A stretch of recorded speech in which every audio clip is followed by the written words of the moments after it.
Hello dear students, myself Salim Misra. I cordially welcome you all on my channel Math Experto. I hope you all are fine. तो बच्चों हम लोगों ने पिछले class में functional group के बारे में पढ़ा था और फंक्शनल ग्रुप के बारे में आइए कुछ रिवाइज करते हैं आज जो है। तो पिछले लेक्चर में हम लोगों ने पढ़ा था कि कैसे चार मेनली फंक्शनल ग्रुप होते हैं, अल्कोहल, एल्डिहाइड, कीटोन और कार्बोक्सिलिक एसिड। आपका जो है अल्कोहल किससे बन रहा था? एल्किल ग्रुप से बन रहा था, जब एल्किल ग्रुप में OH का एडिशन होता है और बाकी तीन कार्बोनिल ग्रुप से बन रहे थे। तो बच्चों के मन कभी कभी कंफ्यूजन हो जाती है कि ग्रुप या कंपाउंड में क्या अंतर होता है। तो आइए थोड़ा सा मैं इसको आपको बताता हूँ।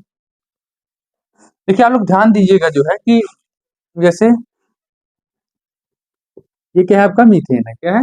मीथेन है। ठीक, अभी IUPAC में इसके बारे बताऊंगा। अभी आप लोग समझ लीजिए कि ये क्या है, मीथेन है। अब जब मीथेन में से जो है एक हाइड्रोजन अगर रिमूव कर दिया जाए तो क्या होगा? CH3 बनेगा और एक वैलेंसी फ्री हो जाएगा। ये तो कंपाउंड है, लेकिन जब किसी भी ग्रुप में जब एक वैलेंसी फ्री होती है, जब किसी भी चीज में, तो उसको ग्रुप का नाम दिया जाता है। तो इसे तो मीथेन बोलेंगे हम, लेकिन इसे क्या बोलेंगे? मिथाइल ग्रुप बोलेंगे।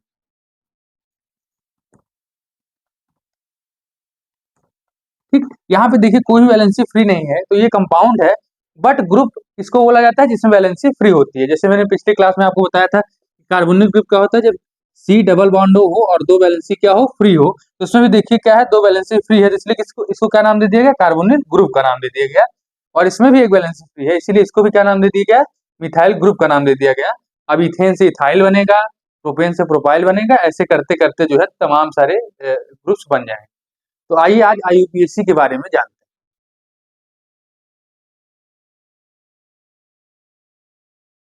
देखो IUPAC की क्या जरूरत पड़ी और क्यों IUPAC नोमेनक्लेचर किया जाता है। मान लीजिए आप जो है टमाटर खरीदने गए। ठीक, अब टमाटर आप इंडिया में क्या बोलते हैं? टमाटर बोलते हैं। बट आप चाइना में वही चीज लेने गए, आपसे कोई चाइनीज ने बोला कि जो है आप चाइनीज लैंग्वेज में टमाटर को डिफरेंट चीज कहेंगे। तो आप चाइना में गए टमाटर को लेने जो है, और वहां में टमाटर को कुछ और बोलते हैं। आप दुकानदार के पास गए और टमाटर बोले, तो क्या वो समझ पाएगा? नहीं समझ पाएगा, क्योंकि वो हमारी लैंग्वेज को नहीं समझते हैं चाइना वाले। तो उसी सेम तरीके से तब हमने क्या किया कि दुनिया में एक कॉमन लैंग्वेज बनाई जिसको इंग्लिश कहा गया, जो हर कंट्री के लोग समझ सकें और जो कम्युनिकेशन का एक जो है आपस में, हर कंट्री में जो भी लोग जाएं तो आपस में सब एक दूसरे को समझ पाएं तो वो क्या बोल रहे हैं। क्योंकि वो हिंदी हमारा नहीं समझ पाएंगे, हम उनका चाइनीज नहीं समझ पाएंगे। तो इंग्लिश क्या करता है, पूरी दुनिया में कॉमन लैंग्वेज है जो हर देश के लोग समझते हैं। उसी हिसाब से केमिकल्स में भी क्या है कि इंडिया में आप कुछ और बोल रहे हैं, चाइना में कुछ और बोल रहे हैं, तो एक ऐसी नेमिंग हो जो कॉमन हो, जो हर कंट्री के लोग क्या हों, समझ पाए। तो इसलिए IUPAC की जरूरत हमें पड़ी। तो आइए देखते हैं IUPAC नेमिंग की कैसे जाती है। देखिए सबसे पहले आपको सब्स्टिट्यूएंट समझना होगा हमें।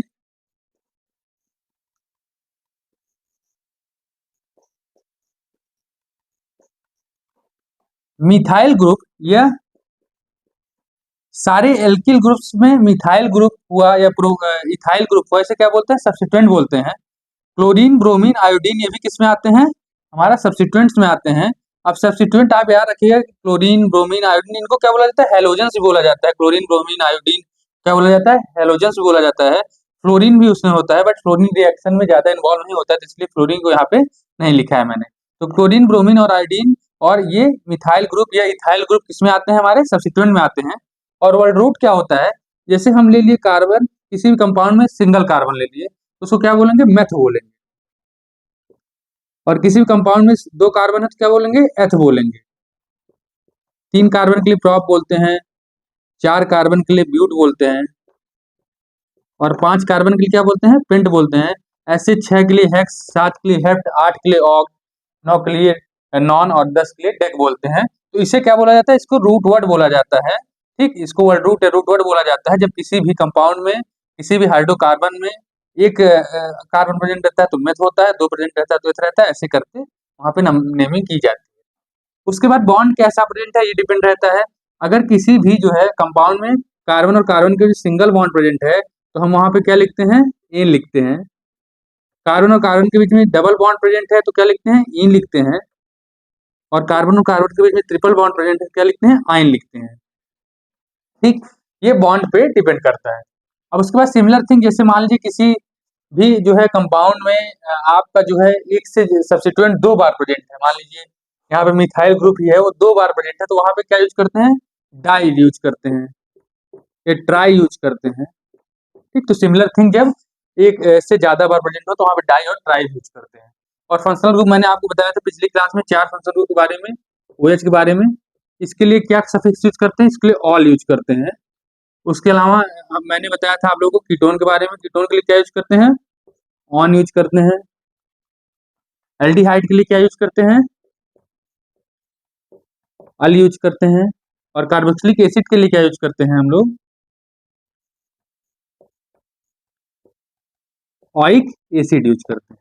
ऑइक एसिड इसका सफिक्स यूज करते हैं। ठीक, अभी ये आप लोगों को हो सकता हो कम समझ में आए, लेकिन जब हम नेमिंग करेंगे तो और ज्यादा चीजें क्लियर होंगी। अभी आप एक जो है इसका व्यू ले लें, कैसे मतलब ये चीजें कैसे लिखी जाती हैं। अब देखिए नेमिंग कैसे की जाती है। नेमिंग का ऑर्डर क्या होता है, सबसे पहले सब्स्टिट्यूएंट की पोजीशन लिखी जाती है, फिर सब्स्टिट्यूएंट का नाम लिखा जाता है, फिर वर्ड रूट लिखा जाता है, और फिर पोजीशन ऑफ डबल बॉन्ड या ट्रिपल बॉन्ड लिखा जाता है। और फिर अगर उन तीनों में जो भी कार्बन और कार्बन के बीच में बॉन्ड प्रेजेंट है, अगर सिंगल प्रेजेंट है तो एन लिखेंगे, और डबल प्रेजेंट है तो इन, और ट्रिपल प्रेजेंट तो आइन लिखेंगे। उसके बाद फंक्शनल ग्रुप की पोजीशन लिखी जाती है, और उसके बाद सफिक्स लिखा जाता है, ऑल, ऑन या अल या ऑइक एसिड कौन सा उसमें से है। अभी आप लोगों को जो है यहाँ पे थोड़ा सा मैंने आइडिया दे दिया कि ये कैसे किया जाता है। अब आइए नेमिंग से हम डायरेक्ट जो है कंपाउंड लिखते हैं और फिर समझते हैं कैसे नेमिंग उसकी की जाती है।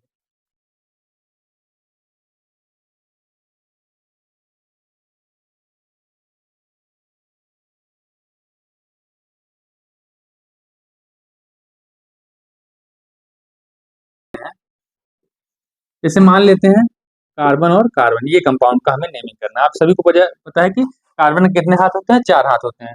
तो इस कार्बन को देखा जाए तो एक हाथ कार्बन के साथ बॉन्डिंग बना रहा है, बाकी 3 हाइड्रोजन के साथ बना लेंगे।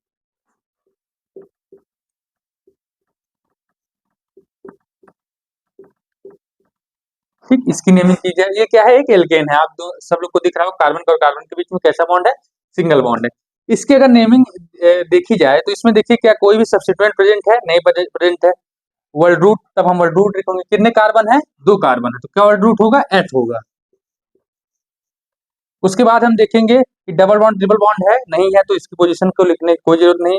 एन इन आयन में क्या है, कौन सा बॉन्ड है कार्बन और कार्बन के बीच में, सिंगल बॉन्ड है, तो क्या लिखेंगे, एन लिखेंगे। फंक्शनल ग्रुप यहाँ पे नहीं प्रेजेंट है, तो इसका नाम क्या हो जाएगा, इथेन हो जाएगा।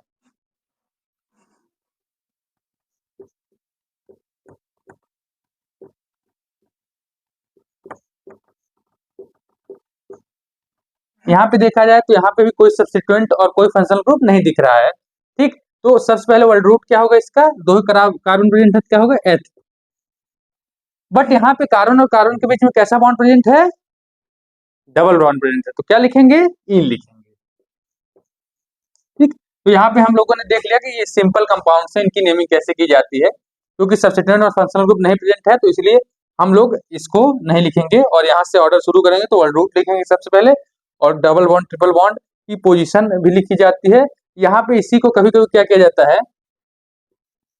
एथ 1 इन भी लिख दिया जाता है। इथीन भी लिखें, एथ 1 इन लिखें, दोनों मतलब सेम होता है। वो नंबरिंग अभी मैं आपको जब लार्ज कंपाउंड होंगे नंबरिंग कैसे की जाती है ये भी बताऊंगा। अभी ये आप इतना याद रखें।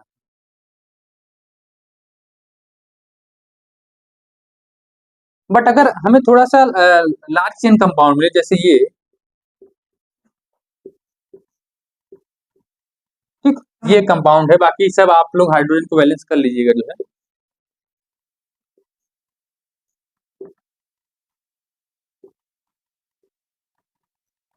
ठीक है, जो मैंने फ्री वैलेंसी दिखाई ये सब क्या है, हाइड्रोजन है।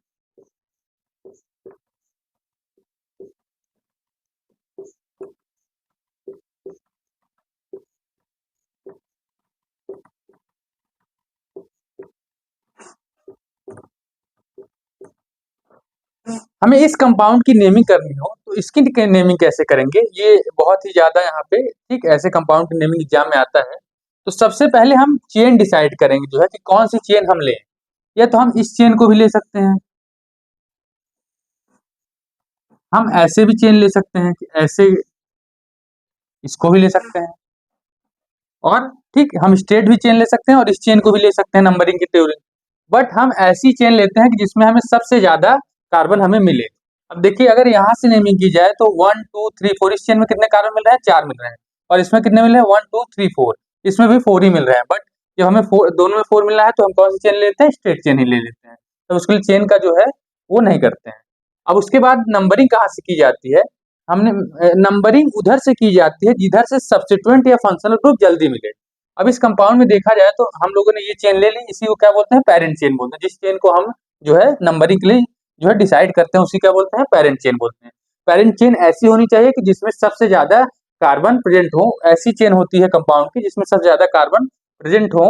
अब हम नंबरिंग करते हैं, नंबरिंग कैसे की जाती है, नंबरिंग ऐसे की जाती है कि सब्स्टिट्यूएंट या फंक्शनल ग्रुप को जो है लीस्ट नंबर मिले। जैसे हम एग्जाम्पल के थ्रू समझते हैं इसी कंपाउंड को जो है, अगर इधर से नंबरिंग किया, ये चेन हमने लिया 1 2 3 4, अगर इधर से नंबरिंग की जाए तो यहाँ पे देखिए मिथाइल जो सब्स्टिट्यूएंट ग्रुप है उसको क्या पोजीशन मिल रही है, थर्ड पोजीशन मिल रही है। बट अगर हम पीछे से करें नंबरिंग 1 2 3 4, तो कौन सी पोजीशन मिल रही है, सेकंड पोजीशन मिल रही है। तो देखिए हमें बैक साइड से करने पे क्या है, लेस नंबर मिल रहा है सब्स्टिट्यूएंट को, नंबरिंग कहाँ से करेंगे, बैक साइड से करेंगे। तो इसका नेम कैसे लिखेंगे,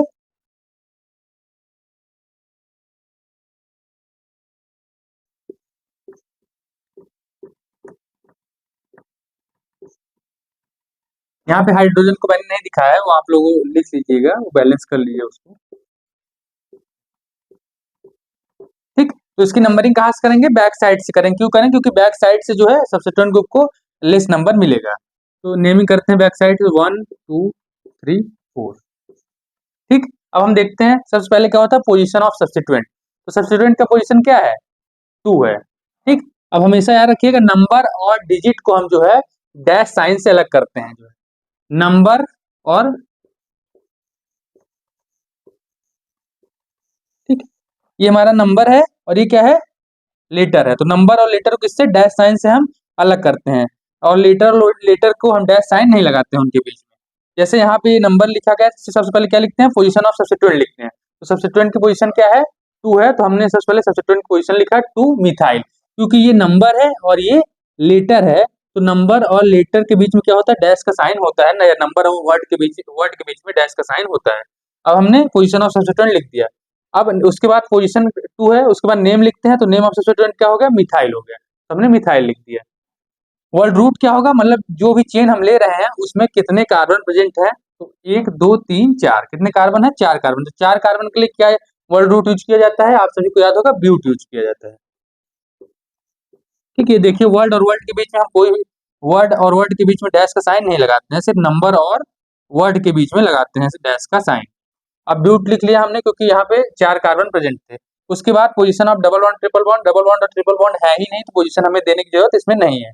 उसके बाद हम देखते हैं कि कार्बन और कार्बन के बीच में कैसा बॉन्ड प्रेजेंट है। तो आप देख सकते हैं कार्बन और कार्बन के बीच में कैसा बॉन्ड है, सिंगल बॉन्ड है, तो क्या लिख देंगे, इन। इसका नेम क्या होगा, 2 मिथाइल ब्यूटेन, इसका नेम होगा।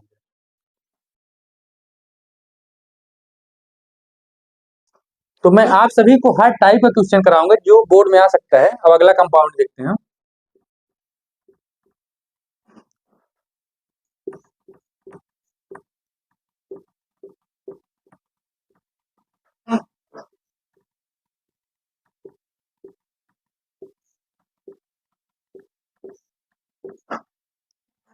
देखिए मान लीजिए हमें इस कंपाउंड की नेमिंग करनी है। ठीक, ये कंपाउंड की नेमिंग करनी है, तो सबसे पहले हम पेरेंट चेन लेंगे। पेरेंट चेन कौन सी होगी, हमारी स्टेट चेन ही होगी। ठीक, क्योंकि 4 कार्बन इधर से मिल रहे हैं और इधर से करेंगे तो ये भी 4 कार्बन मिलेंगे, तो हम स्टेट चेन ही लेंगे।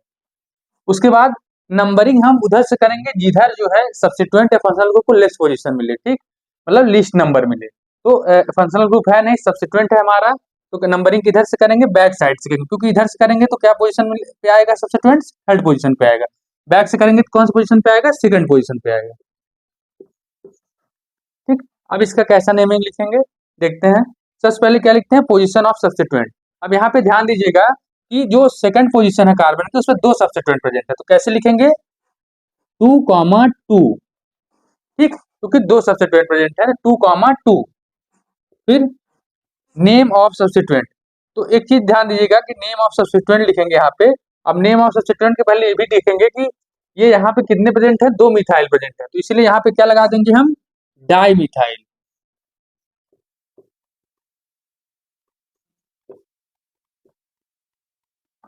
ठीक, यहाँ पे क्योंकि 2, 2 मिथाइल ग्रुप प्रेजेंट है तो इसलिए क्या लिख देंगे, डाई मिथाइल। उसके बाद क्या लिखेंगे, पोजीशन ऑफ डबल बॉन्ड, उसके बाद वर्ड रूट। वर्ड रूट क्या होगा, कितने कार्बन है इस चेन में, जो चेन हम ले रहे हैं 4 कार्बन है तो क्या हो जाएगा, ब्यूट। अब डबल बॉन्ड ट्रिपल बॉन्ड है इसमें, नहीं है डबल बॉन्ड ट्रिपल बॉन्ड, और सिंगल बॉन्ड है तो क्या लगा देंगे यहाँ पे, ए लिख देंगे, तो इसका नाम क्या हो जाएगा, 2, 2 डाई मिथाइल ब्यूटेन।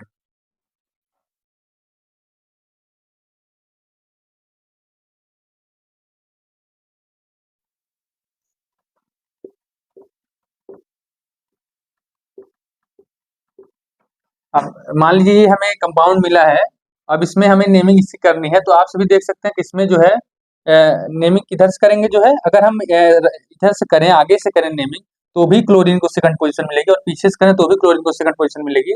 तो चाहे आगे से करें चाहे पीछे से करें, कोई दिक्कत इसमें नहीं होगी। तो 1, 2, 3। अब इसमें पेरेंट चेन हमारी मिल गई हमें, जो है ठीक, यही एक चेन पेरेंट चेन है, और कोई कार्बन है ही नहीं साइड में, तो यही चेन क्या हो जाएगा, पेरेंट चेन हो जाएगा। अब पोजीशन ऑफ सब्स्टिट्यूएंट लिखेंगे, सब्स्टिट्यूएंट कौन सा प्रेजेंट है इसमें, क्लोरीन प्रेजेंट है, तो 2, आपको पता है कि नंबर और वर्ड के बीच में डैश का साइन हम लगाते हैं। अब उसके बाद क्लोरीन के लिए कौन सा जो है क्या वर्ड यूज किया जाता है एज ए सब्स्टिट्यूएंट, तो क्लोरीन के लिए Cl के लिए क्या यूज किया जाता है, क्लोरो यूज किया जाता है। Br के लिए क्या यूज किया जाता है, ब्रोमो यूज किया जाता है, और आयोडीन के लिए आयोडो। ठीक है, इसको ध्यान रखिएगा। तो यहाँ पे क्या होगा, 2 क्लोरो, 2 क्लोरो। अब 2 क्लोरो यहाँ पे हो गया, सब्स्टिट्यूएंट का नेमिंग हो गया। और वर्ड रूट क्या है, कार्बन और कार्बन के बीच में सिंगल बॉन्ड है, और कितने कार्बन प्रेजेंट है, 3 बॉन्ड प्रेजेंट है। तो कौन सा वर्ड रूट क्या होगा हमारा, वर्ड रूट होगा प्रॉप। 3 कार्बन के लिए क्या होता है, प्रॉप। और position of double bond triple bond, double bond और ट्रिपल बॉन्ड इन पूरे कंपाउंड्स में है नहीं, तो इसमें ये जो है नहीं लिखा जाएगा। उसके बाद क्या है, कार्बन और कार्बन के बीच में सिंगल बॉन्ड है, क्या लिखा जाएगा, ईन। इसका नाम क्या होगा, 2 क्लोरोप्रोपेन हो गया इसका नाम। ठीक, तो यहाँ पे हमने हेलोजन का भी एग्जाम्पल ले लिया। अब यहाँ पे चाहे क्लोरीन लगाएं तो क्लोरो होगा, अगर Br लगा दे तो ब्रोमो होगा, और आई लगा दे तो आयोडो हो जाएगा इस कंपाउंड का नाम। ये जितनी भी वैलेंसी मैंने यहाँ पे फ्री दिखाई है, यहाँ पे सब पे क्या होगा, इसका मतलब है हाइड्रोजन होगा, तो इसलिए मैंने यहाँ पे बार बार लिखने के बजाय इसको मैं ऐसे ही दिखा देना हूँ फ्रीली जो है।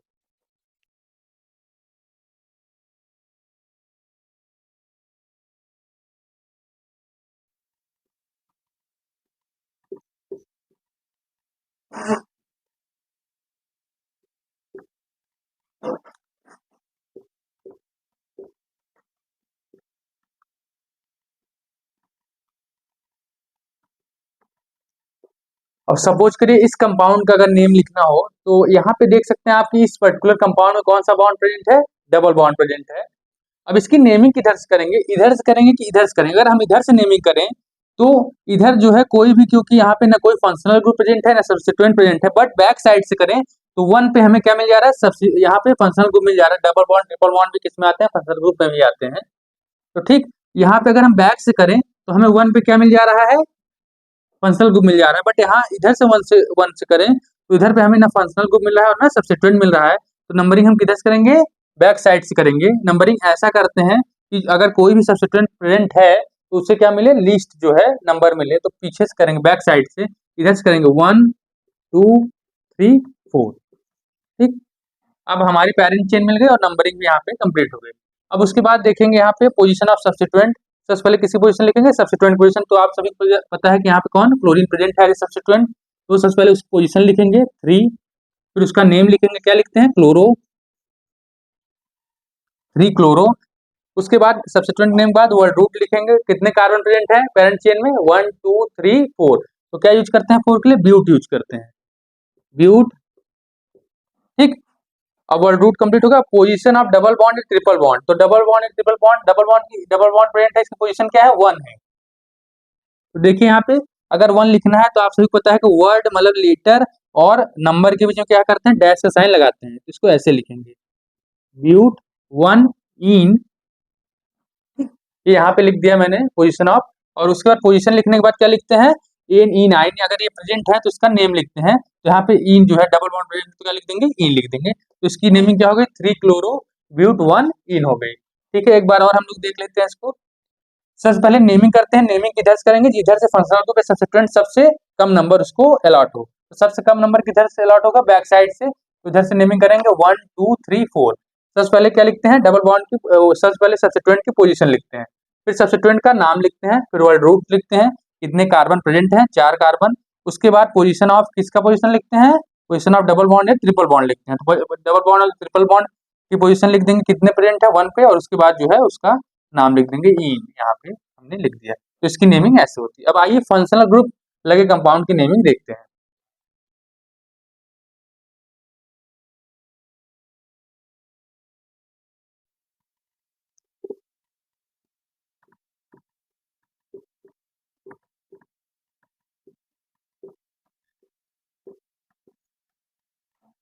देखिए ये मान लीजिए पर्टिकुलर कंपाउंड है, इसमें कौन सा फंक्शनल ग्रुप प्रेजेंट है, सबसे पहले ये देखना पड़ेगा। तो आप सभी देख सकते हैं कि इसमें COOH कौन सा प्रेजेंट है, कार्बोक्सिलिक एसिड प्रेजेंट है इसमें, आप सभी देख सकते हैं। तो इसके बाद देखा जाए कि इसकी नेमिंग क्या होगी। तो सबसे पहले अगर 3 कार्बन रहता था, 3 कार्बन वाले एल्केन की नेमिंग हम क्या करते थे,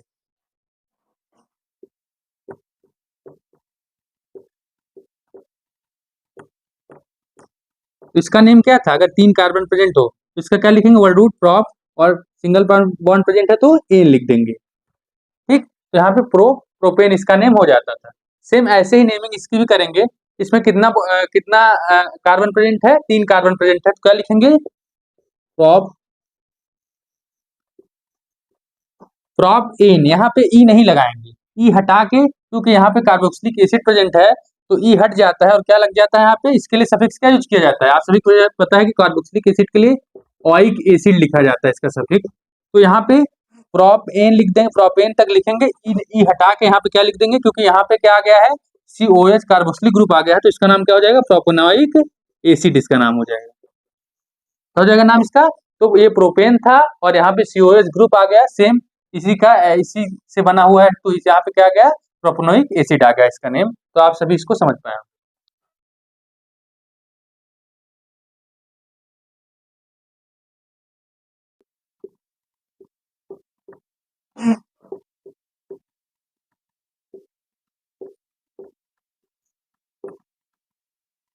ठीक, अब आपको अगला कंपाउंड देखा जाए, तो इस कंपाउंड में देखा जाए कौन सा फंक्शनल ग्रुप प्रेजेंट है। तो इसमें कौन सा फंक्शनल ग्रुप प्रेजेंट है, एल्डिहाइड प्रेजेंट है। इसके लिए सफिक्स क्या लिखा जाता है, अल लिखा जाता है। क्या लिखा जाता है, अल लिखा जाता है। तो इसके सेम वैसे ही नेमिंग करेंगे। इसका नेम क्या था, एज एल्केन, इसका नेम प्रोपेन था। सबसे पहले क्या लिखेंगे, प्रोप एन लिखेंगे, ई हटा देंगे।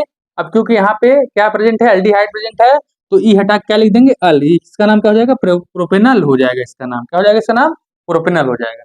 तो इसकी नेमिंग बहुत आसान होती है फंक्शनल ग्रुप की। सिंपली क्या करते हैं कि एल्केन जो उसके एनालॉगस एल्केन होता है उसके जैसे ही, बस उसमें क्या करते हैं, ई हटा के अंत में क्या लगा देते हैं, उस पर्टिकुलर फंक्शनल ग्रुप का सफिक्स लगा देते हैं।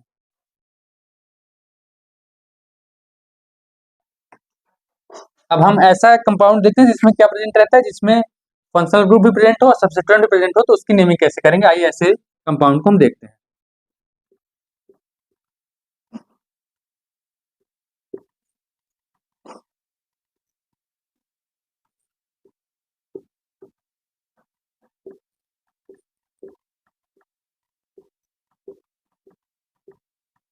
ठीक, अब ये कंपाउंड की अगर नेमिंग करना हो तो सबसे पहले यहाँ पे ध्यान देंगे कि हम पेरेंट चेन की सेलें जो है, पेरेंट चेन यहाँ पे आप देख सकते हैं कि यही होगा, क्योंकि और कोई यहाँ पे चेन प्रेजेंट नहीं है। यहाँ पे साइड में कोई जो है कार्बन की कोई भी पर्टिकुलर जो है सब्स्टिट्यूएंट नहीं प्रेजेंट है, तो पेरेंट चेन कौन सा लेंगे, स्ट्रेट चेन लेंगे। बट यहाँ पे एक चीज देखना पड़ेगा कि नंबरिंग किधर से करें हम जो है। अगर नंबरिंग यहाँ किया जाए तो 1 2 3 4, अगर यहाँ पे आगे से नंबरिंग किया जाए तो हमें 1 पे कुछ भी नहीं मिल रहा है, 2 पे हमें क्या मिल रहा है, सब्स्टिट्यूएंट मिल रहा है। बट अगर बैक से नंबरिंग करें 1 2 3 4, तो हमें 1 पे ही क्या मिल जा रहा है, सब्स्टिट्यूएंट मिल जा रहा है। ठीक, यहाँ पे इधर से 1 पे क्या मिल रहा था, इधर से 1 पे हमें ना सब्स्टिट्यूएंट मिल रहा था और ना फंक्शनल ग्रुप मिल रहा था। बट इधर बैक से करें तो हमें 1 पे क्या मिल जा रहा है, सब्स्टिट्यूएंट फंक्शनल ग्रुप मिल जा रहा है। तो नंबरिंग किधर से करेंगे, बैक से करेंगे। ठीक, तो ये हमने नंबरिंग कर दी, मतलब ये नंबरिंग हमारी क्या हो जाएगी, सही है, ये नंबरिंग रॉन्ग है। अब उसके बाद इसकी नेमिंग कैसे करेंगे जो है, इसकी नेमिंग देखें। सबसे पहले पोजीशन ऑफ सब्स्टिट्यूएंट, तो सब्स्टिट्यूएंट की क्या पोजीशन है, सब्स्टिट्यूएंट कौन सा है यहाँ पे, क्लोरीन है, तो पोजीशन क्या है इसकी 3 है। उसके बाद नेम ऑफ सब्स्टिट्यूएंट, क्या नेम है, क्लोरीन क्या लिखते हैं, क्लोरो लिखते हैं, क्लोरो। उसके बाद क्या लिखते हैं, वर्ल्ड रूट। कितने कार्बन प्रेजेंट है पैरेंट चेन में, 4 कार्बन है, तो ब्यूट। ठीक, उसके बाद देखा जाए तो यहाँ पे डबल बॉन्ड ट्रिपल बॉन्ड नहीं प्रेजेंट है। ठीक, तो डबल बॉन्ड ट्रिपल बॉन्ड यहाँ पे नहीं लिखेंगे। उसके बाद यहाँ पे देखें तो पोजीशन ऑफ फंक्शनल ग्रुप लिखेंगे। फंक्शनल ग्रुप की पोजीशन यहाँ पे 1 पे है, तो 1 को शो नहीं किया जाता है। आप शो भी कर सकते हैं, नहीं भी शो सकते कर सकते हैं, कोई दिक्कत नहीं। तो यहाँ पे क्या करेंगे, क्योंकि यहाँ पे फंक्शनल ग्रुप प्रेजेंट है, तो क्या करेंगे कि देखिए एन, सबके बीच में कार्बन और कार्बन के बीच में सिंगल बॉन्ड प्रेजेंट है, तो यहाँ पे क्या लिखेंगे, एन वाला लिखेंगे। बट एन में क्योंकि फंक्शनल ग्रुप प्रेजेंट है, इसलिए ई नहीं लिखेंगे हम। यहाँ पे क्या लिख देंगे, क्योंकि यहाँ पे अल्कोहलिक ग्रुप प्रेजेंट है, तो इसका सफिक्स क्या होता है, ऑल होता है। तो क्या लिख देते हैं, ब्यूट एन। बट कई कई कई केस में क्या होता है, मॉडर्न समय में इसकी जो है पोजीशन भी शो की जाती है, भले ये 1 पे है या 1 पे हो।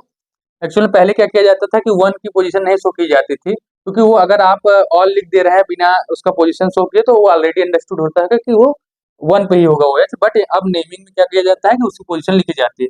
सबसे फंक्शनल ग्रुप की पोजीशन क्या है, 1 है, 1।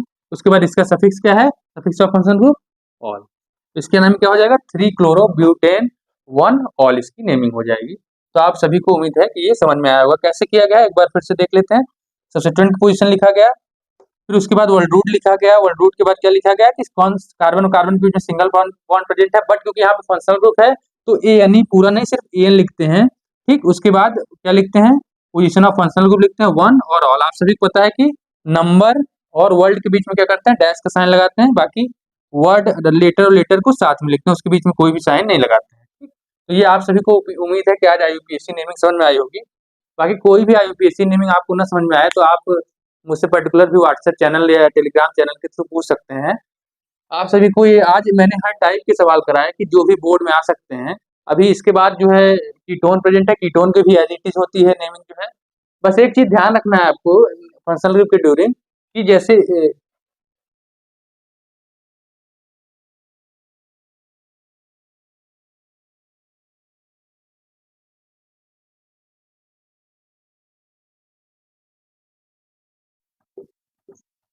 ये क्या है, ये हमारा एल्डिहाइड है। हमेशा ध्यान दीजिएगा, एल्डिहाइड या तो सबसे पहली पोजीशन लेगा या तो सबसे लास्ट पोजीशन होगा।